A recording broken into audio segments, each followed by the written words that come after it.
it's time to test these kayaks out. The good thing is, we're at Peace River 1000 Trails, so we can take them right here on the river. Our RV is actually pretty close to the boat launch. I actually took mine out yesterday, did a little test run to make sure everything was good. So now Jen's gonna join me because the weather's a little bit better. Are you ready to test these out? Yeah.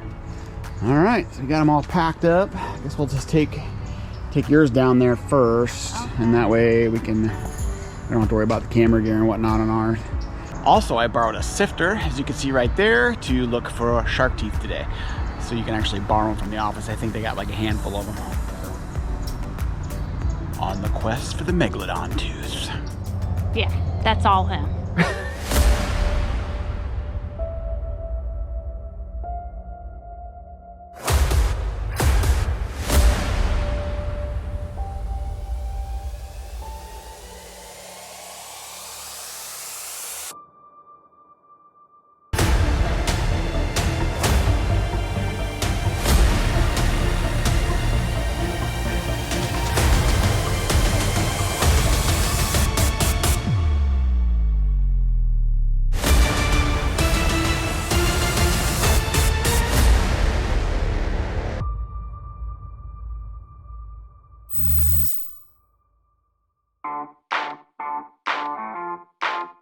Nice. All right, set it right here and go grab the other one. So I guess we're probably gonna have to get some kind of rack for the Jeep.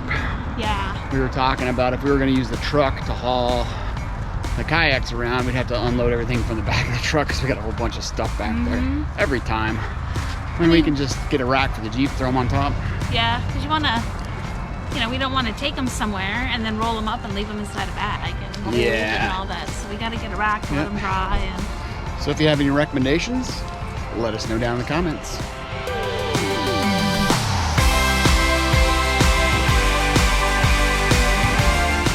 No, there's no alligators in Florida. All right, we gotta put the fin on. This is where this comes into play. Make sure my monster is safe. And then that little piece right there will lock it in so it doesn't fall off. All right, I gotta put this. Don't tell Jen I borrowed her dish to scoop up the sand. I'll be in trouble. All right, this can go here. There we go. And then the 360, I put a mount right here. This should work. And then I have a little wrist remote so I can operate the camera without having to be next to it. So that'll work. Well, Jen just left me. She just took off upriver. Look at that. She is way over there already. Guess I better go catch up. One thing I don't like about these oars is the water just drips right down and on your legs and stuff when you're going. So I don't know if they got different kinds of oars that don't do that. This river is really shallow. I mean, show you how deep it is. That's it. Not very deep, and there's a couple deep spots, but for the most part it's pretty shallow. How's my honey doing over there? I don't like going upstream. You don't like going upstream? It's pretty calm though. I mean, well, I thought we were gonna go to the park. That's the other way. Oh. Yeah. We have to go under the bridge to go to but then we'd have to paddle upstream on the way back. Oh. So that's what we have to decide, I guess. Do you want to do all the upstream at first while we are fresh, or you want to do it at the end? So we can take breaks too. I guess we can go to the park. Whee! Got my monster. You got them all? My monster is safe. Alright guys, so we are brand newbies to this kayaking thing, especially in Florida. So if you have any awesome kayaking rivers or trails or whatever you want to call them that we need to hit up while we're here, then let us know down in the comments because we really don't have a clue. Jen's stripping already. Once the sun comes out, it gets warm. Temperature's only about 60 out though, but it's pretty nice. Got some blue skies. No crabs. That's for you, Todd. Yeah, I'm really digging this downstream stuff. Yeah. It's gonna suck on the way back. We need to find one of those streams that just goes downstream only. Like in a big circle or something.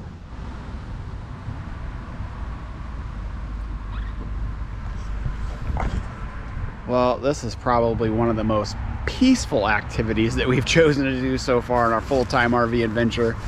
Normally we're hiking or riding the Harley or riding the e-bikes, you know, a little bit more action, but this is pretty nice. I could get used to this.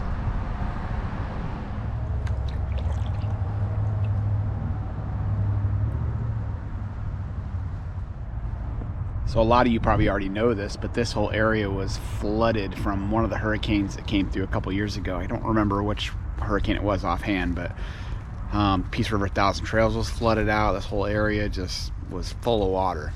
So, but it looks like it's pretty well recovered since then. Oh, Jennifer sees an alligator. Where at? Where? Is he in the water? Where? He was or is? He's coming to get you. Oh, yeah, there he is. Right behind you. He's coming to get you.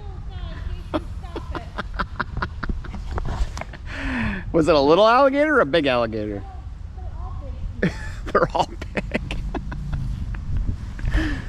Anyway, a lot of the sites are still closed at Peace River 1000 Trails because they're upgrading all those river sites, and on the, like when you first pull into the park, that very back left section along the river, that's all closed off. They're upgrading all the electrical to 50 amp, and they're waiting on parts right now. There's a supply and demand issue for all the boxes and hooking everything up to the grid and all that. So no timetable on that one. I'm scared. Huh? Yeah, don't scare the alligator. I want to get some video of it. Hello, I am more important than that stupid alligator. I don't like alligators. You want to be next to me so I can protect you? Yeah, let it eat you. No, I see. Not so I can protect you, so it can eat me. That just made me nervous. There's a blue heron up here. Hopefully he'll stay right there so I can get a shot of him. Beautiful bird. Oh, there he goes. Cool. That blue heron right there.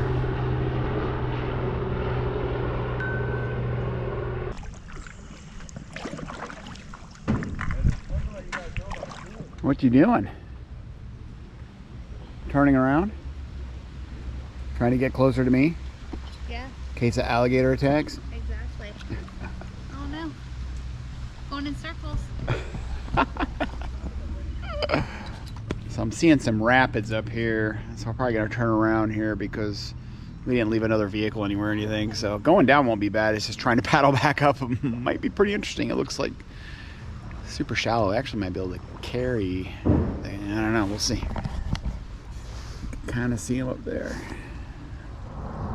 All right, I just dropped Jen off. She's going back to the RV. She's done kayaking, so I am gonna go look for some shark teeth now.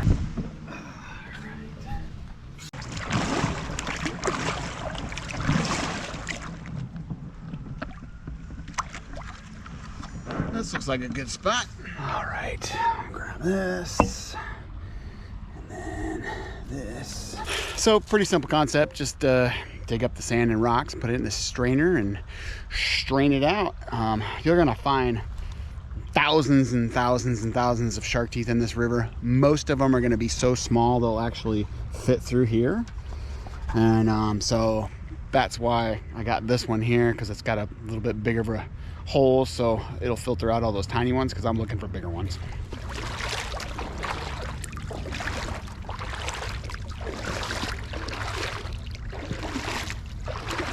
All right, first scoop, and there you go. That's what you're looking for right there. It's a little guy, but it's a good start. So I read that once these shark teeth turn real dark color like this, that they're at least 40,000 years old, because it takes that long for all the oxygen to get out of the tooth and have it turn from white to basically black or really dark brown.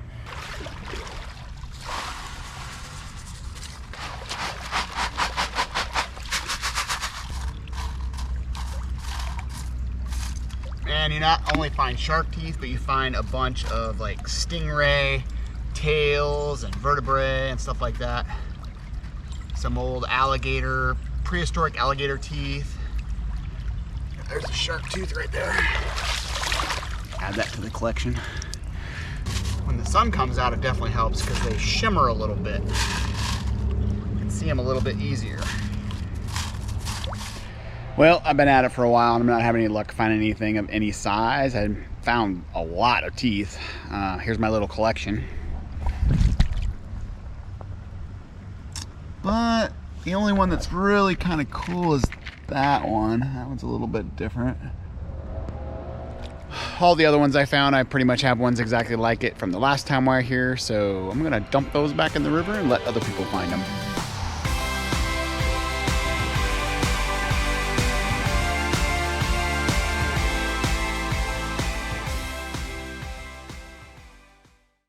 All right, guys, so we got some big news that we're going to be doing this year. If you guys follow us on Facebook and have been on in our Facebook group, the No Sticks Squad, you probably saw the post where we talked about spotlighting an RV content creator every week throughout the year of 2024. So what we're going to do is we're going to ask you folks to send us in a 15-second clip to our email address, which is realsnosticksnobricks@gmail.com. I'll put it below so you can see it. And sell yourself. Give us your best elevator speech on your social medias, whether it's just Facebook, Instagram, YouTube, whatever it is, TikTok, and we'll throw it up on our video. And we'll keep doing that until we run out of submissions. I'm not going to put a timetable on it and say that we're just going to stop doing it at the end of 2024. We'll just keep on doing it. With that said, we're going to start this week, except we have our first RV content creator spotlight with us here today.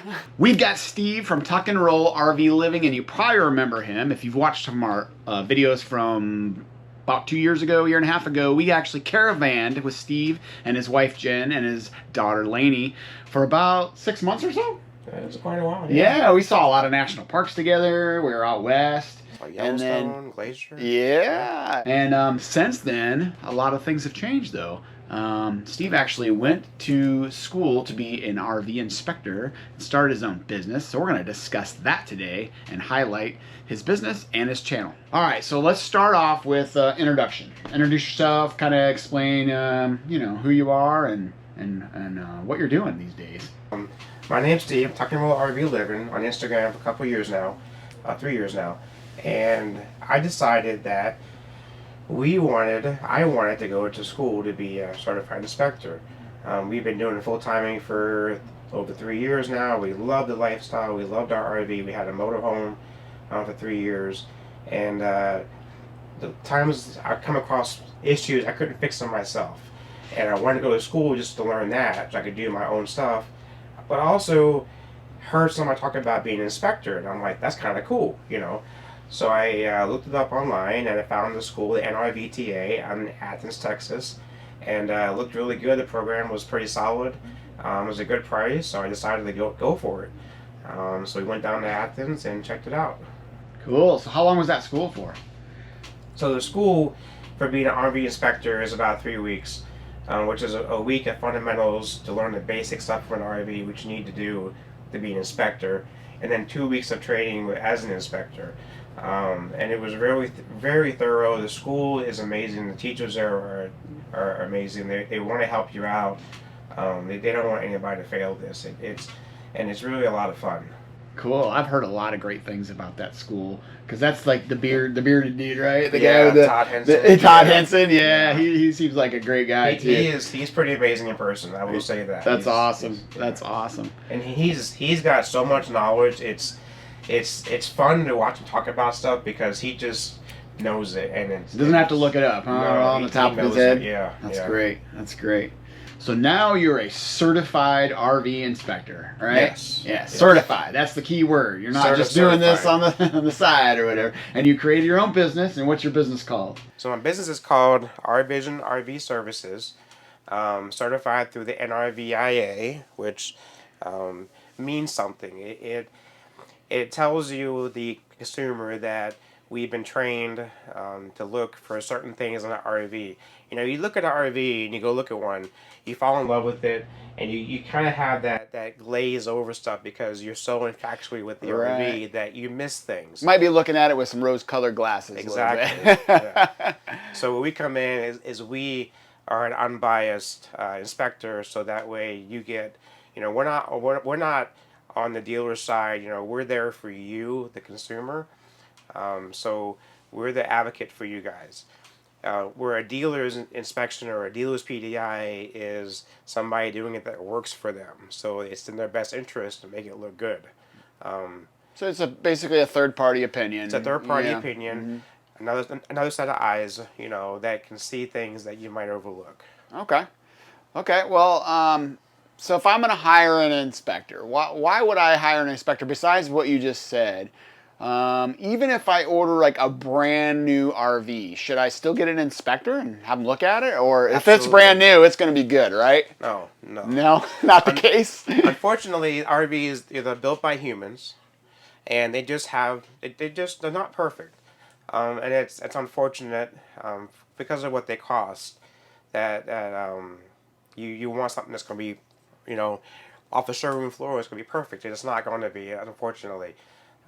So, even the trek the RV makes from the manufacturer to the dealership, the dealer does a lot of finalizing when it gets there. So where we come in is we can do a lot of things and see a lot of things that they can't see.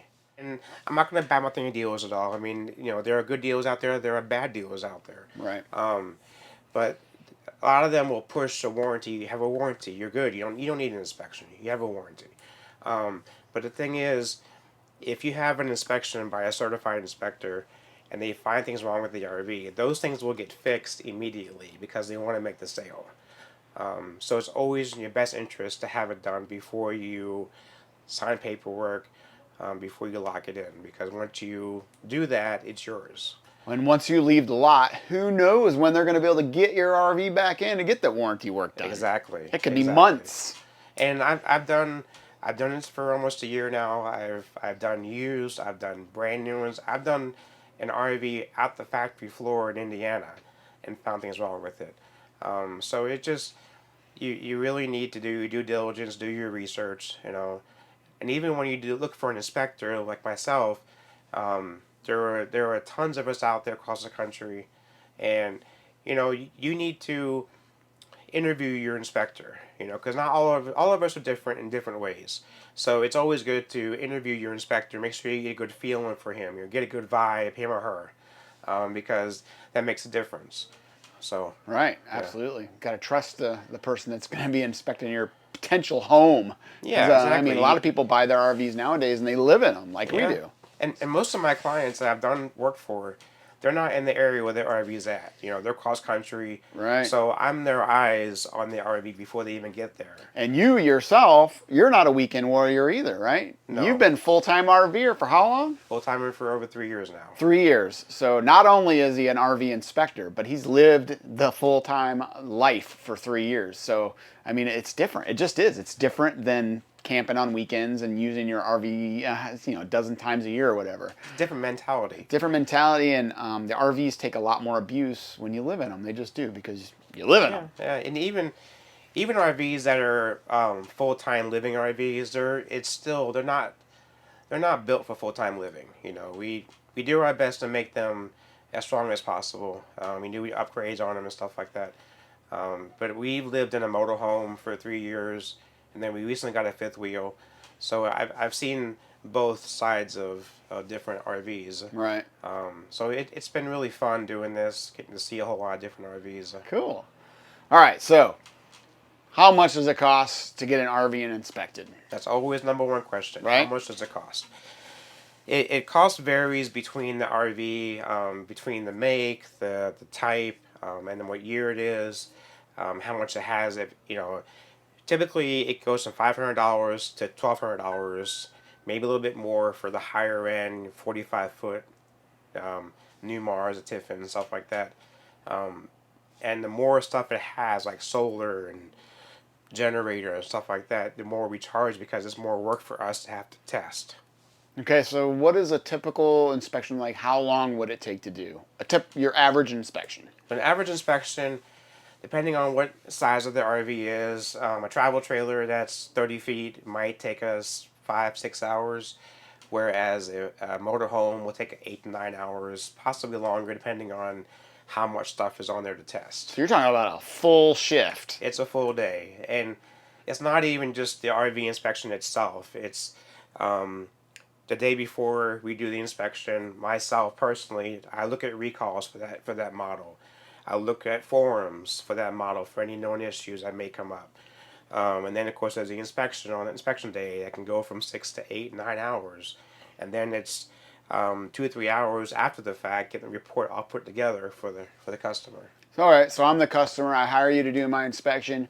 You spend all day looking at it. You find a bunch of stuff. What do I get in return? Like, what do you provide me so I can use it as ammunition to get my RV fixed? So what I do is I'm talking to my customer constantly throughout the, before the inspection, during the inspection. If there's an issue, if there's a major issue, I will call them up and say, hey, it's got this problem with it. And when I'm done, I'll go over the main points with them, what I found, and then I'll do the report. The report consists of anywhere from 80 to 100 pages of items that we've checked off. Big report. And it's around 150 items of looking at. Wow. And my report will include about 80 to 100 photos, also 360 images of the undercarriage, so you can see for yourself the undercarriage, the brakes, the chassis, the leaf springs, the airbags. All the stuff that we don't want to crawl underneath and look at. Exactly. And then I also do images of the interior just as a bonus, and then I do videos of like the awnings moving in and out, the sides going in and out. The only thing that we cannot do as an inspector is we cannot drive the vehicle. Oh, That's just for insurance reasons. Right. But like a motorhome, we'll start it up, listen to the engine, check the fluids. Most of us also do a fluid sample. So like if you're not sure about the fluids, if you want to have the oil tested or the coolant tested, we can do that, so you can make sure that the fluids are good. And that says a lot about the owner too. If you're buying a used RV, a fluid sample will tell you how the owner took care of the RV. Makes sense. If they got dirty fluids and not been changed in forever, right. What else are they not doing? Right. So yeah. It's a great feature to have to offer and we do fluid samples for the engine, as well as generator oil and coolant too. Cool.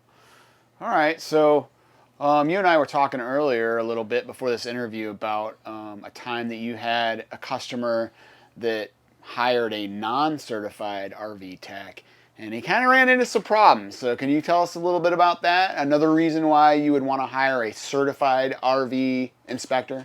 Right, so I had a customer reach out to me one time to do an inspection, and then I gave him my price, and when we understand it's a high price. We understand that, but there's a lot that goes into it also. And he wasn't happy with the price I gave him, so he found somebody else that was a much less price, and for reasons because he wasn't certified. And when he went to the bank to get the loan paperwork taken care of, the bank would not accept his inspection because it wasn't certified. So he called me back and had me do the inspection for him. Right. So that's one reason to have it certified. Another reason is, you've got a guarantee with the NRVIA as they train us and they certify us. And as an inspector, we're always doing ongoing training as well, so that we're always up to date with the newest technology. Okay, very cool. All right, so you sold me. I want to hire you to do my inspection. How do I get a hold of you? So you can find me on Facebook at Our Vision RV Services. You can also find me at my website, which is www.ourvisionrv.com. And you can find me, as well as other inspectors across the country, at www.nrvia.org/locate. And that will get you an inspector that's in your area or wherever the RV is at. But you're willing to travel, right? You'll travel from one side of the country to the other to do inspection, provided that your airfares, travel fees are taken care of. I'm willing to travel. If a client wants me to do an RV for them, I'm more than happy to travel. So that's definitely something we can talk about if that's something he wants to do. Okay. We'll provide all the links in the description below, so you can get a hold of Steve if you want him to inspect your next RV. All right, well, thanks a lot, man. Thanks for coming on here and being our first RV content creator spotlight. This one's going to be a little bit different than our future ones. Our future ones will be, just a short little 15-second blurb about your social media stuff. But since Steve was here, he's a buddy of mine, and he was in the area. He came and saw me, so I figured, heck, let's just do it live. I appreciate the interviewing me. Yeah, Thank you bet. Thank you so much. Yeah, no problem. All right, guys, that wraps up this week's video. And until next week, guys, safe travels.